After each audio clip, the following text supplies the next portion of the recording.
Good morning students. कक्षा 10 के छात्रों का मेरे YouTube चैनल पे स्वागत है।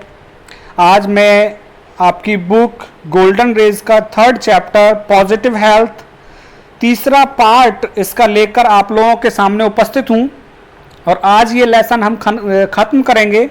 जिन्होंने पार्ट 1 और पार्ट 2 का वीडियो नहीं देखा है वो मेरे YouTube channel English by Umesh गुरु की प्लेलिस्ट में कक्षा 10 के लिए मैंने अलग से कॉलम बनाया है। वहाँ पर आपको बहुत सारे लेसन्स मिलेंगे, पोएम्स मिलेंगी, लेटर राइटिंग मिलेगा और साथ ही पॉजिटिव हेल्थ के दोनों पार्ट्स पार्ट 1 और पार्ट 2 आपको वहाँ पे मिलने वाले हैं मेरे YouTube channel English by Umesh गुरु की प्लेलिस्ट में। अच्छा, शुरू करते हैं हम पार्ट 3 को। थोड़ा सा मैं आपको याद दिला दूं कि पार्ट 1 और 2 में हमने क्या पढ़ा था। पार्ट 1 में हमने पढ़ा था, लेखक कहता है कि विकसित देशों में फिजिकल हेल्थ अच्छा है क्योंकि वहाँ पे पैसा है लोगों के पास, वातावरण वहाँ का अच्छा है, चिकित्सकीय सुविधाएं अच्छी हैं, लेकिन मानसिक स्वास्थ्य वहाँ का अच्छा नहीं है क्योंकि परिवार के रिश्ते वहाँ कमज़ोर हैं। दोस्ती वहाँ केवल व्यापारिक उद्देश्य के लिए की जाती है, पड़ोसियों के साथ अच्छे संपर्क नहीं है। विकासशील देशों की बात की है दूसरी तरफ भारत जैसे देश, उसने कहा कि लेखिका कहती है कि विकासशील देशों में फिजिकल हेल्थ अच्छा नहीं है क्योंकि लोगों का न्यूट्रिशनल स्टेटस, पोषण का स्तर अच्छा नहीं है, लोगों का मेंटल हेल्थ बहुत अच्छा है, लोगों के परिवार के रिश्ते बहुत अच्छे हैं, दोस्तों के साथ अच्छे संबंध हैं, अच्छे इंटरेक्शंस, अच्छी बातचीत क्रियाकलाप होती हैं। लेखिका ये भी बताती है कि स्वास्थ्य के लिए हमें केवल चिकित्सकीय सुविधाओं पर ही निर्भर नहीं रहना है, दूसरे अन्य और चीज़ें हैं जिनसे हम अच्छा स्वास्थ्य रख सकते हैं। लेखिका ने बताया कि अगर अच्छे स्तर का ज्ञान प्राप्त हो, अगर वातावरण को स्वच्छ रखा जाए तो ये बहुत सारी चीज़ें हैं जो हमें हमारे स्वास्थ्य को बनाए रखने में मदद करती हैं। आगे लेखिका बताती है कि ज़्यादातर लोग क्या करते हैं कि तनाव में हो जाते हैं और विकसित देशों में मानवीय मूल्यों का ह्रास हो रहा है। मानव एक दूसरे के मानव की मदद नहीं करता तो लोग क्या तनाव में चले जाते हैं और तनाव में आकर के वो साइकियाट्रिस्ट या साइको एनालिटिक मनोविश्लेषक या मनोचिकित्सक की मदद लेते हैं। जबकि लेखिका कहती है कि हमारे यहाँ तो बड़े बूढ़े जो वृद्ध चाची है या फिर बड़े बुजुर्ग हैं वो सलाह दे करके, उसके दिमाग को तसल्ली दे करके, उस पर प्यार दिखा करके तनाव जैसी बीमारियों को यूं ही ख़त्म कर देते हैं।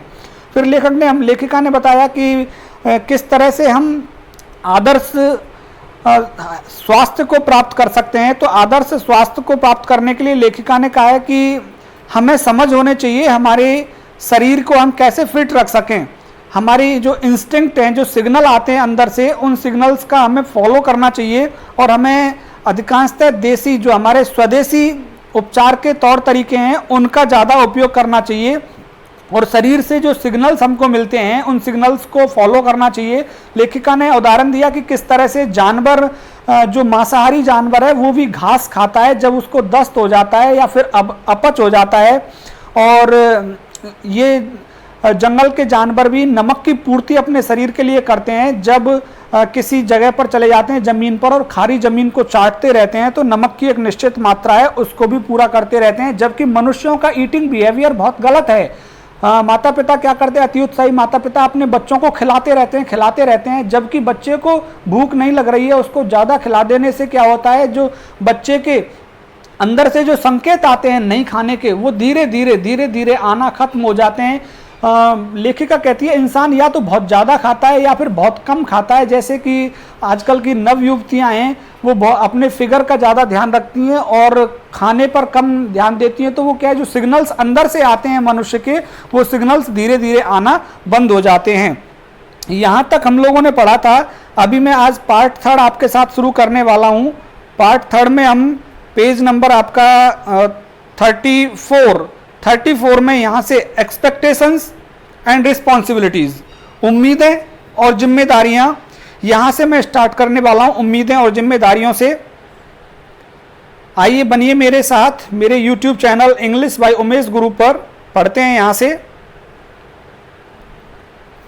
एक्सपेक्टेशंस मीन्स उम्मीदें, आशाएं, और रिस्पॉन्सिबिलिटी मीन्स जिम्मेदारियाँ।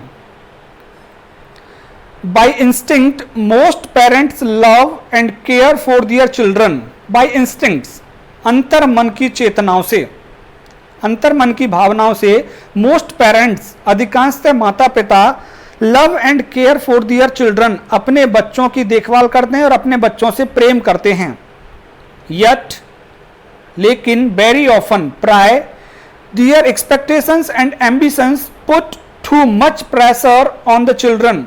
उन माता पिताओं की उम्मीदें, उन माता पिताओं के लक्ष्य, एम्बिशंस मीन्स लक्ष्य और अभिलाषाएं, उन माता पिताओं की अभिलाषाएं पुट टू मच प्रेशर, बहुत अधिक दबाव डालती हैं ऑन द चिल्ड्रन, बच्चों के ऊपर।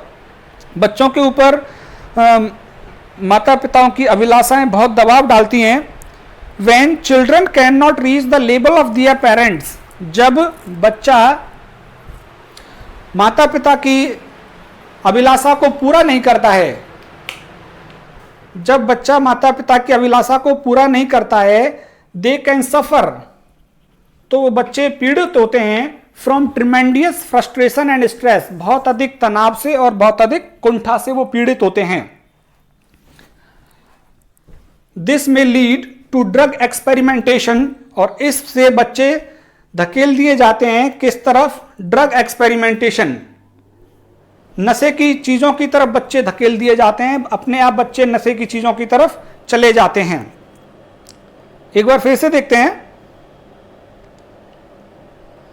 When children cannot reach the level of their parents' ambition, जब बच्चे माता पिता की अभिलाषा को पूरा नहीं कर पाते हैं, they can suffer, तो बच्चे पीड़ित हो सकते हैं from tremendous frustration and stress, बहुत अधिक फ्रस्ट्रेशन, हताशा से और निराशा से। तो बच्चे जब माता पिता के लक्ष्य को पूरा नहीं करते तो बच्चे पीड़ित हो जाते हैं और हताशा और तनाव उनके दिमाग पर आ जाता है। दिस में लीड, और यही तनाव और हताशा उनको ले जाती है किस तरफ? टू ड्रग एक्सपेरिमेंटेशन, की बच्चे नशे का प्रयोग करने लगते हैं, नशे के आदी हो जाते हैं वो बच्चे। एंड अदर रिलेटेड बिहेवियर्स, और कुछ दूसरा अन्य व्यवहार करने लगते हैं। A way of avoiding their realities of the situation, वास्तविकताओं, स्थिति की वास्तविकता से दूर रहने के लिए, अवॉइड, स्थिति की वास्तविकता से दूर रहने के लिए ऐसे बच्चे नशे के आदी हो जाते हैं या दूसरा अन्य कोई व्यवहार करने लगते हैं जब माता पिता के लक्ष्यों को वो पूरा नहीं कर पाते हैं। फ्रॉम द बिगिनिंग, शुरू से ही,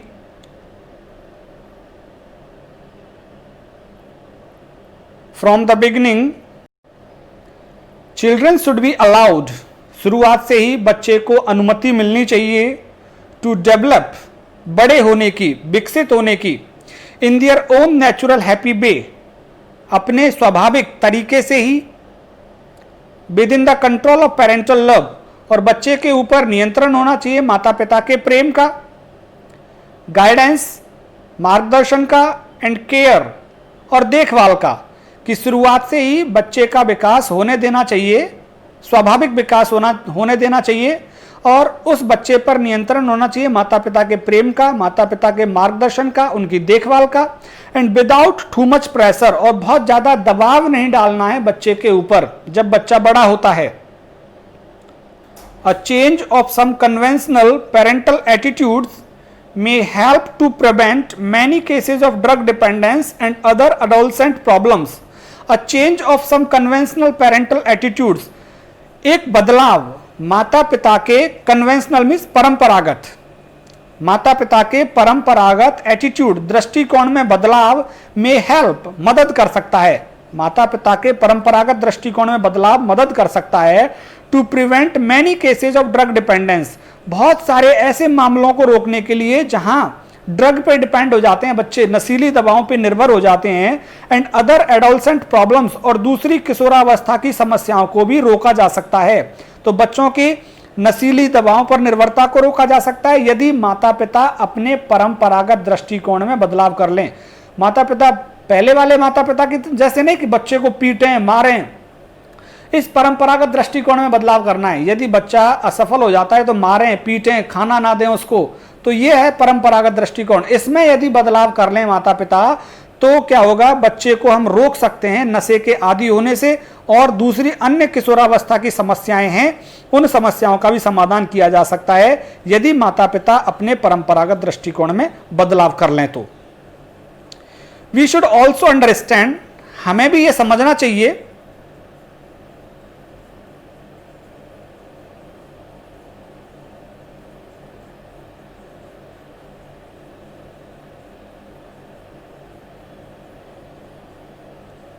we should also understand our parental responsibilities in the world, हमें भी in the world environment, संसार के इस वातावरण में हमें भी हमारी माता पिता की जिम्मेदारियों को समझना है। Parental responsibility, we should also understand our parental responsibilities to the world environment, कि इस संसार में हमें भी अपने माता पिता की जिम्मेदारियों का समझना चाहिए, माँ बाप को अपनी जिम्मेदारियों को समझना चाहिए। Remember that living space of this world is limited and we must have enough space for our future generations to live happily. Remember that, हमें ये याद रखना चाहिए माता पिताओं को, that the living space of this world is limited, इस संसार में रहने का स्थान सीमित है, and we must have enough space, और हमें पर्याप्त स्थान देना है फॉर आवर फ्यूचर जनरेशंस, आने वाली पीढ़ियों को, टू लिव हैप्पीली, जिससे कि वो प्रसन्न रह सकें यहां पे। टू अचीव दैट एम, इस लक्ष्य की प्राप्ति के लिए we must practise family planning, हमें परिवार नियोजन को अपनाना है। And limit the birth rate by having only 1 or 2 children per couple, और हमें जन्म दर को सीमित करना है by having only 1 or 2 children, 1 या 2 बच्चे रख करके पर कपल, कि प्रत्येक जोड़े को, प्रत्येक माता पिता के 1 या 2 बच्चे ही होने चाहिए। हमें भी हमारी जिम्मेदारियों को समझना है कि इस पृथ्वी पर निश्चित स्थान है, आने वाली पीढ़ियों के लिए भी हम निश्चित स्थान छोड़ के जाएं। Between each birth there should be a gap of 3 or 4 years so that each child is not deprived of the right to sufficient parental love and care. Between each birth, प्रत्येक जन्म के बीच में, there should be a gap, एक अंतर होना चाहिए, of 3 or 4 years, 3 और 4 साल का, सो दैट, जिससे each child is not deprived of, जिससे कि प्रत्येक बच्चा वंचित ना हो, द राइट, अधिकार से, to sufficient parental love and care, कि उसको भी पर्याप्त माता पिता का प्रेम मिले, देखभाल मिले। जब बच्चे में 3 और 4 साल का गैप होगा तो उसको पर्याप्त प्रेम मिलेगा, पर्याप्त देखभाल होगी बच्चे की। Family planning really means family welfare, परिवार नियोजन का मतलब है परिवार की भलाई। As it also helps to keep woman healthy enough, परिवार नियोजन महिलाओं को स्वस्थ बनाए रखने में योगदान देता है। To contribute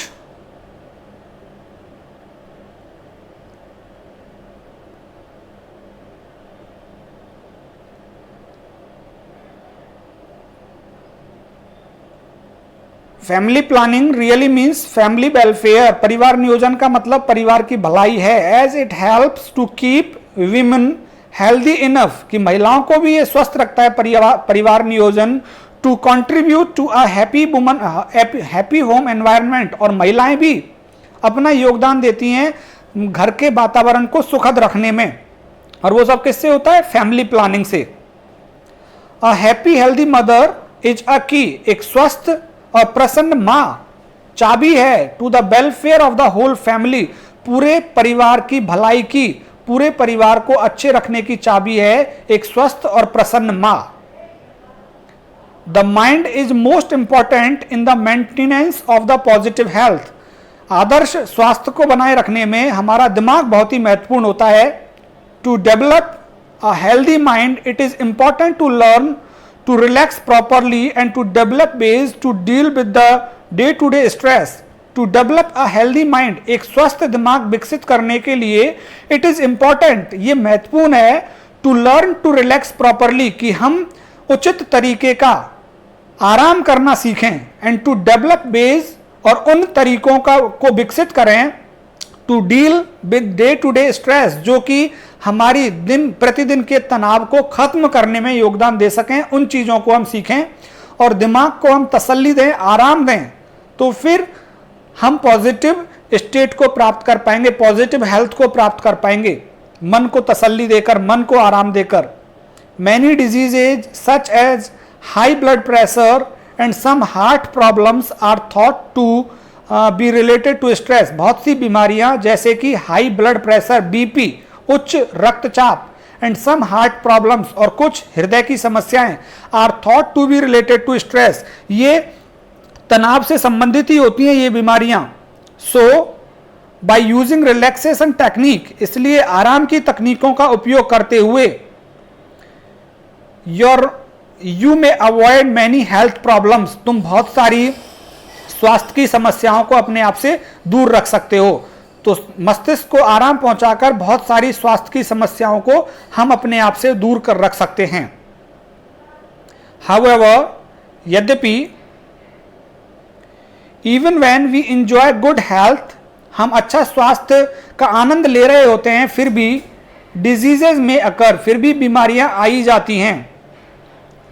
according to international statistics, अंतरराष्ट्रीय आंकड़ों के अनुसार, each person is at risk of becoming sick और injured about twice a year on average, कि प्रत्येक व्यक्ति को खतरा रहता है ऑफ बिकमिंग सिक, बीमार होने का, और इंजर्ड या चोटग्रस्त होने का खतरा रहता है, या बीमार होने का खतरा रहता है, about twice a year on average, औसतन साल में 2 बार व्यक्ति या तो बीमार होता है या उसको चोट लगती है।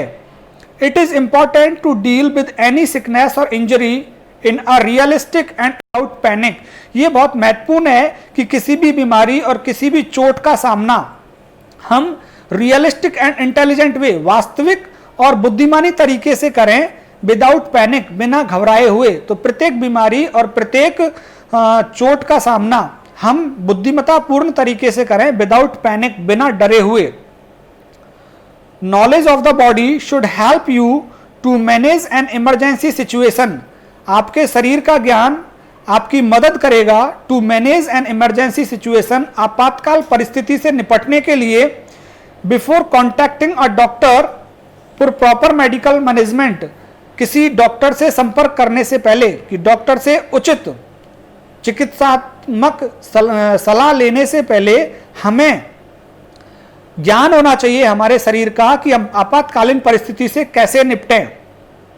तो knowledge of the body should help you to manage emergency situation before contacting a doctor for proper medical management when necessary, कि उचित चिकित्सकीय दवाइयों और डॉक्टर से संपर्क करने से पहले हमें शरीर का ज्ञान होना चाहिए कि आपातकालीन परिस्थितियों से कैसे निपटें। एनी मेडिकेशंस और ड्रग्स, कोई भी दवाई या कोई भी औषधि, सच एज एंटीबायोटिक्स, जैसे कि एंटीबायोटिक हम लेते हैं, और स्ट्रॉन्ग पेन किलर्स, और दर्द निवारक गोलियां लेते हैं, दर्द निवारक दवाइयां लेते हैं, need to be monitored by a doctor, ये हमें किसी डॉक्टर की देखरेख में ही लेनी चाहिए, और other qualified person in the health profession, या जिसको स्वास्थ्य व्यवसाय में जो योग्य व्यक्ति है उसकी देखरेख में ही हमें पेन किलर्स लेनी चाहिए या एंटीबायोटिक्स लेनी चाहिए हमारे स्वास्थ्य को बनाए रखने के लिए। तो बच्चों, ये हमारा लेसन हो गया जिसमें लेखिका ने विकसित देशों की बात की है, विकासशील देशों की बात की है, फिजिकल हेल्थ की बात की, मेंटल हेल्थ की बात की, हमारे खाने के तौर तरीकों को लेकर के बात की है, माता पिता की उम्मीदों और जिम्मेदारियों को लेकर के बात की है। तो ये सारा कुछ लेसन का एक मिक्स है। इन सारी चीज़ों को यदि हम फॉलो करते हैं तो पॉजिटिव हेल्थ को निश्चित ही प्राप्त कर लेंगे। मैं उम्मीद करता हूँ ये लेसन बहुत इंपॉर्टेंट है। 4 नंबर का पैराग्राफ आपकी बोर्ड की परीक्षा में इसमें से पूछा जा सकता है।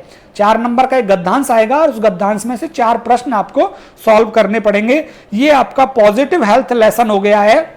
अब मैं आपको अगले लेसन की तरफ लेके जाऊंगा अगले वीडियो में। इंतजार कीजिए और जुड़े रहिए अपने इंग्लिश गुरु उमेश चौधरी के साथ YouTube channel English by Umesh गुरु पर। और जो नए नए जुड़े हैं वो मेरे चैनल को सब्सक्राइब करने के साथ ही प्लेलिस्ट को खोलकर देखें।